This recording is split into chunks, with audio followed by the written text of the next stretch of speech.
Bem-vindos ao Observatório da Imprensa. A nossa edição de hoje vai analisar a cobertura da mídia brasileira no caso da aprovação do aborto de fetos com anencefalia há 2 semanas no plenário do Supremo. São 3 as nossas convidadas: a médica e ex-ministra da Secretaria de Políticas Públicas para as Mulheres, Nilceia Freire, a professora Roseli Fishman e Jacira Vieira de Mello, diretora executiva do Instituto Patrícia Galvão. Você pode participar fazendo a sua pergunta por telefone aí no número na tela ou pelo computador através do nosso chat no site da TV Brasil. Antes, vamos ver o que foi notícia na mídia desta semana.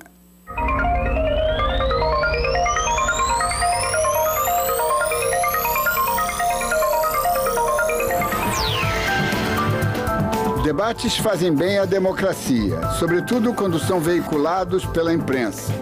Mas o novo presidente do STF, Aires Brito, e as entidades ligadas à magistratura e ao direito estão tentando abafar eventuais desdobramentos do bate-boca entre o ex-presidente da Suprema Corte, César Peluso, e o atrevido ministro Joaquim Barbosa.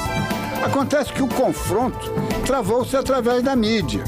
O ministro Peluso mandou brasa através do prestigiado portal Consultor Jurídico.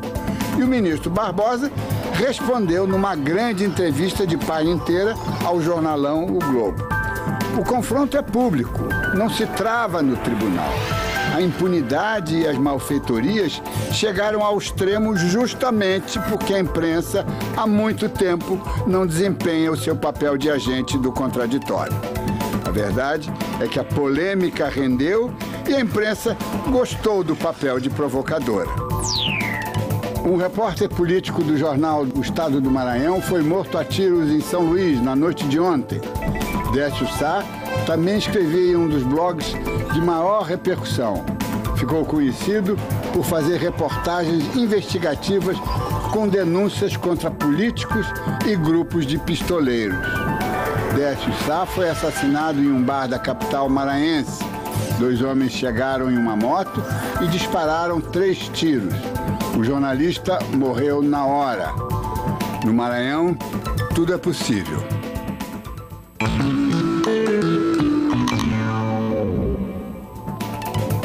Um dos principais assuntos do chargista na última semana foi a nacionalização de uma empresa espanhola que explorava o petróleo na Argentina. A decisão de Cristina Kirchner gerou retaliações por parte dos espanhóis e deixou preocupados outros parceiros da Argentina, inclusive o Brasil. Para que os fatos cheguem à sociedade, não basta apenas a cobertura da mídia. Importante é que esta cobertura produza uma percepção correta do acontecido.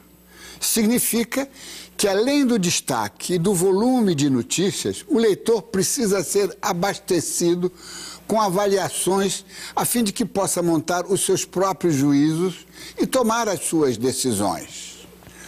O resultado da votação do STF, que deu às gestantes o direito de abortar em caso de anencefalia do feto, foi amplamente noticiado na semana passada.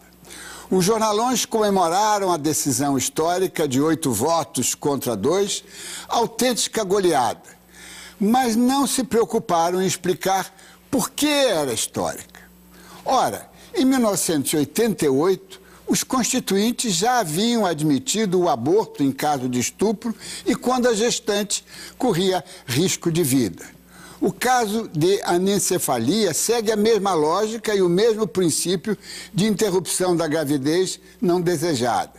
A votação ganhou dimensão histórica por tratar-se de decisão judicial irrevogável e, sobretudo, porque é um avanço na direção do Estado laico e secular. A conotação laicista da decisão no noticiário ficou subentendida, subalterna, escondida. O Brasil é o 4º país do mundo em número de fetos anencéfalos. O STF, como instituição republicana, não poderia ficar alheio à estatística, nem desconsiderar os interesses das gestantes e das mulheres para atender às pressões dos grupos religiosos. No farto noticiário dos dias seguintes, o voto do ministro Marco Aurélio Mello, marcadamente laicista e secular, praticamente desapareceu.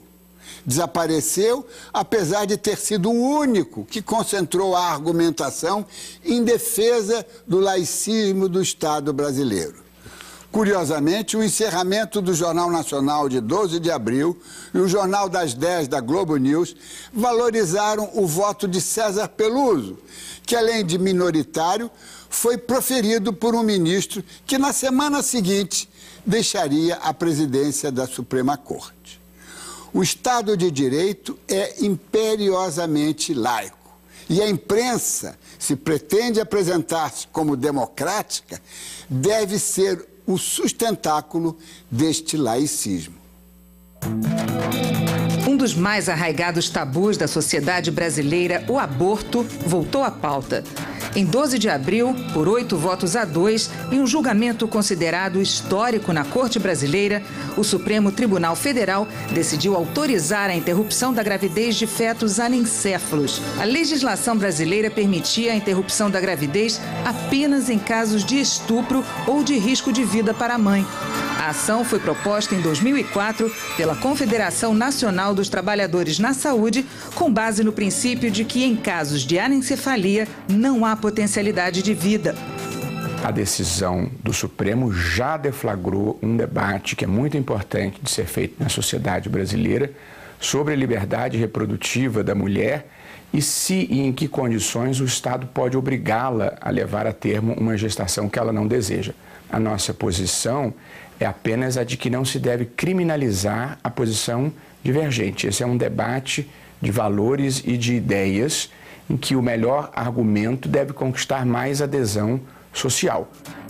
A mídia deu amplo espaço para a decisão do Supremo, mas não aproveitou a oportunidade para discutir a legalização do aborto de forma geral. E também não ressaltou que, pela primeira vez, a posição dos cristãos, católicos e protestantes foi contestada em um tribunal. Na prática, existe uma espécie de polarização do debate. Como se de um lado houvesse uma natureza de argumentos que são absolutamente reféns de uma crença, de uma profissão de fé, e de outros argumentos que seriam estritamente técnicos, né? E entre eles uma incompatibilidade. Ocorre que isso nem sempre é verdadeiro. O que nos preocupou bastante na condução desse debate pela própria mídia é que houve uma espécie de cruzada, digamos assim, contra os argumentos da igreja pelo simples fato do autor do argumento. Quer dizer, não havia sequer o exame do argumento em si. Sempre que o tema do aborto entra em discussão, como na última campanha presidencial, o debate acaba esvaziado por pressão de grupos religiosos. Eu não defendo o aborto, eu defendo o direito democrático das pessoas terem direitos de opção, eu defendo que as pessoas não devam morrer por conta de determinadas ilegalidades, eu defendo que existe um planejamento familiar. Agora, que eu já sofri muita pressão por isso já, inclusive incorretas, indevidas, baseadas em muitas mentiras, em muitas inverdades, em muitas coisas inventadas. E essas pressões prejudicam, vedam os olhos, dão miopias, né, políticas. E eu já fui muito vítima disso, de fato, sem direito de defesa, inclusive, né? Um dos principais argumentos do relator, ministro Marco Aurélio Mello, para a descriminalização desse tipo de aborto é o de que o Estado brasileiro é laico e que, portanto, a decisão não deveria levar questões religiosas em consideração. Dai a César o que é de César e a Deus o que é de Deus. Deuses e Césares têm espaços apartados. O Estado não é religioso, tampouco é ateu. O Estado é simplesmente neutro. A Constituição de 1988 proíbe a União, os estados e municípios de estabelecer cultos religiosos ou igrejas, subvencioná-las, impedir o funcionamento ou manter relações de dependência ou aliança. Mas, na prática, há privilégios para diversos credos. Os sinais são visíveis, como a ostentação de símbolos religiosos em prédios públicos, a frase "Deus seja louvado" nas cédulas brasileiras, além de leis estaduais que obrigam bibliotecas a manter um exemplar da Bíblia. A religião é uma coisa de fórum íntimo, né? As pessoas devem ter a sua fé, a sua religiosidade, e o Estado é de todos e as leis são de todos, né? Acho que essas coisas deveriam ser efetivamente separadas. A religião é uma coisa muito importante na vida, mas é um espaço da vida privada. Ela não deve ser misturada com o debate público nem com o discurso político. As religiões todas, não importa a sua matriz, vão fazer pressão sobre o Estado, mas não vão poder predominar sobre o Estado. As pressões são próprias, agora o Estado tem que manter o seu lugar, ouvindo, recomendando os cometimentos que impeçam que uma igreja, seja ela qual for, ou não igreja, mas de matriz religiosa, predomine sobre as outras. Em 2008, foi firmado um tratado entre o governo brasileiro e a Santa Sé, que confere formato jurídico às relações entre o Executivo brasileiro e a Igreja Católica. O acordo tem pontos polêmicos, como o ensino religioso nas escolas públicas com presença facultativa e a possibilidade da anulação do casamento civil no caso de um matrimônio religioso ser desfeito. Muitas das decisões que têm reforçado o caráter laico do Estado têm vindo do Poder Judiciário, decisões do Supremo Tribunal Federal, por exemplo, e não exatamente dos políticos, não do Congresso ou não do Poder Executivo, porque os políticos brasileiros têm um medo muito grande em entrar em conflito com as forças religiosas no país, porque os poderes religiosos, as diversas igrejas brasileiras têm muitos votos. E nenhum político quer ficar marcado como alguém que não gosta de religião ou como alguém que está indo contra a religião no Brasil. Antes de apresentar as três convidadas dessa noite, eu preciso dar um testemunho pessoal, inclusive mostrar que eu sou suspeito. Eu escrevi 2 artigos para um jornal, eu colaboro com jornais das capitais há muitos anos. Escrevi 2 artigos sobre laicismo no Jornal do Comércio, onde estou lá há meia dúzia de anos, Jornal do Comércio do Recife. E o primeiro, assim que escrevi o primeiro artigo, 3 dias depois, eu fui avisado que deixava de colaborar no jornal e teria mais 4 semanas para terminar o meu período lá. E quando terminou, por coincidência, o último artigo que deveria ser publicado, eu tinha que tratar da decisão do Supremo, que tinha sido 2 dias depois. Escrevi esse artigo, já como despedida, não é? Já demitido, e o artigo não foi publicado. Portanto, se houver uma ênfase, uma veemência maior de minha parte contra o não laicismo, contra essa teocracia que está escondida num Estado pseudo-laico como o nosso, por favor, desculpem, mas eu não posso me abstrair do meu caso pessoal. E agora eu quero apresentar as nossas convidadas, que são a Nilceia Freire, foi ministra da Secretaria de Políticas para as Mulheres e formada em Medicina, foi reitora da UERJ aqui no Rio de Janeiro. Temos a Jacira Vieira de Mello, que é diretora executiva do Instituto Patrícia Galvão, e Roseli Fishman, que é professora, doutora em Filosofia e História da Educação pela Universidade de São Paulo, a USP, e também na Metodista de São Paulo. Vou começar com a minha ministra, né? Uma vez ministra, sempre ministra, Nilceia Freire, amiga.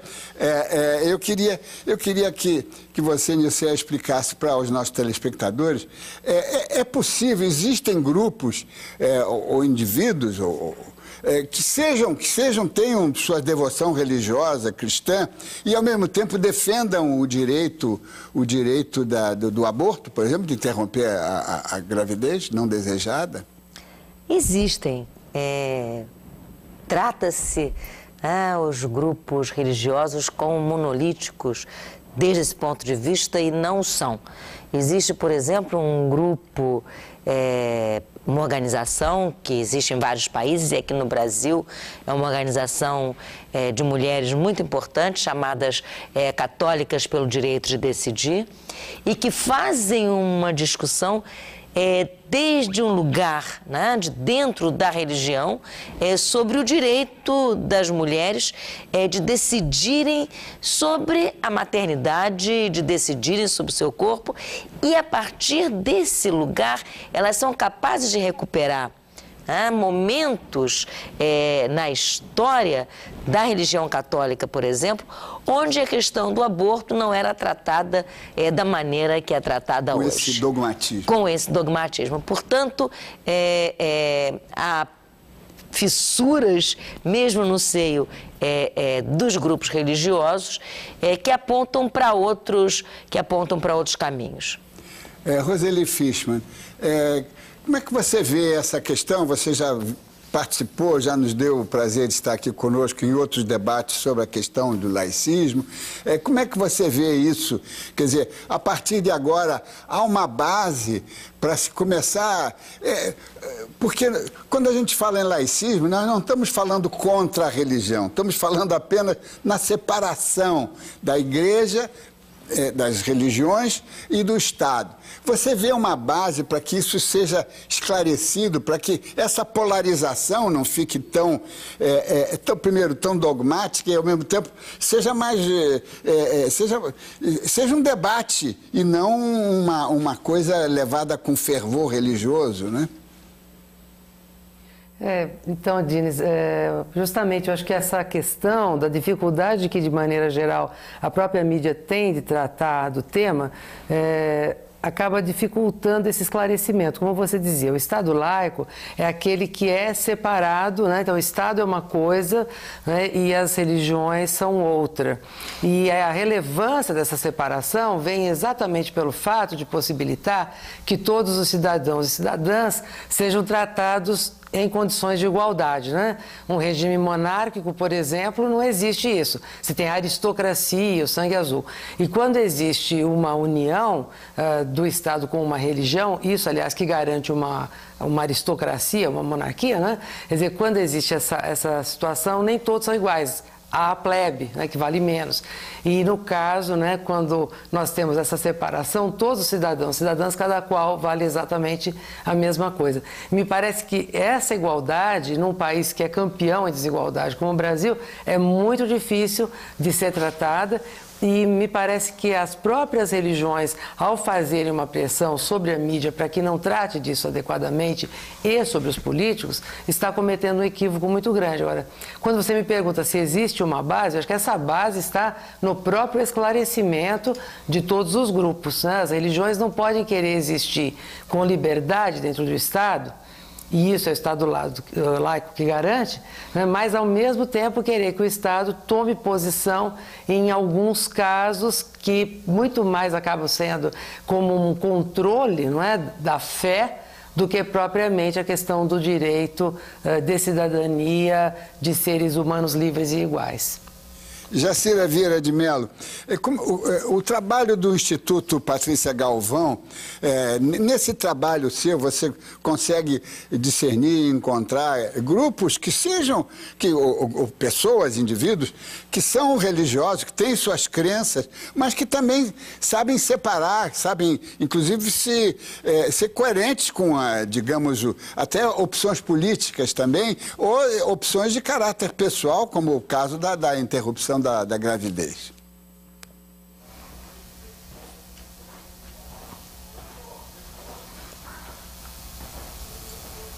Jacira? Eu deixei de ouvi-lo. Oi, Dines. Em relação à questão do Estado laico e desse debate no Supremo, em relação um pouco à mídia, eu acho que é interessante estarmos debatendo esse tema, porque me parece que o maior escorregão da mídia, a maior lacuna da mídia na cobertura dessa decisão do Supremo foi não abordar como principalmente a Igreja Católica, que tem no tema do aborto a sua maior militância midiática, como os líderes religiosos recuaram nesse debate. O quanto a igreja não agiu, as lideranças religiosas não agiram como elas vêm agindo em relação ao debate sobre aborto, em todas as suas circunstâncias. O que será que aconteceu? Qual foi a estratégia da igreja? Será que tinham informações de que a tendência no Supremo seria uma tendência de aprovação, de despenalização do aborto nos casos de anencefalia, e não vieram se expor? Quer dizer, a participação midiática, a incidência midiática dos líderes da Igreja Católica e outros líderes religiosos foi muito menor do que em qualquer outro debate sobre o tema do aborto no Brasil. E a mídia ficou nos devendo para nos dizer o que é que fez com que a igreja, com que todas essas lideranças tivessem uma atitude atípica. Nilceia, você acha que há alguma explicação para isso? Não, eu acho que a grande estrela desse debate neste momento, porque nem sempre foi assim, a Jacira tem toda a razão que esse momento foi atípico, mas a grande estrela foi o Supremo, foi o próprio julgamento. O processo era o que importava do ponto de vista midiático naquele momento. Agora, do ponto de vista da igreja, eu tenho uma hipótese. Jogar água na fervura era o melhor que a igreja podia fazer, na medida que havia uma avaliação de que seria aprovado por conta, de evidente que a igreja está atenta para as pesquisas, que a igra está atenta, está ouvindo os fiéis, havia uma tendência, não só no Supremo, mas a tendência no Supremo, ela representa um apoio popular a esta causa específica, a questão da anencefalia. Ela é extremamente mobilizante do ponto de vista afetivo, claro. Sobretudo com as mulheres. Então, essa questão tinha uma grande probabilidade de passar. E quando a igreja tenta jogar água nessa discussão, ela não incentiva essa discussão, é justamente para que não houvesse a possibilidade de fazer o gancho, o trampolim, da discussão do aborto por anencefalia para a questão do laicismo e da questão da ampliação dos permissivos legais para o aborto, porque se vai se discutir a questão da origem da vida, desde o ponto de vista teológico, porque um tipo de aborto sim, outro não. E essa é uma discussão que eu acho que a igreja quer evitar de qualquer maneira. Vamos fazer um rápido intervalo e voltamos daqui a pouco.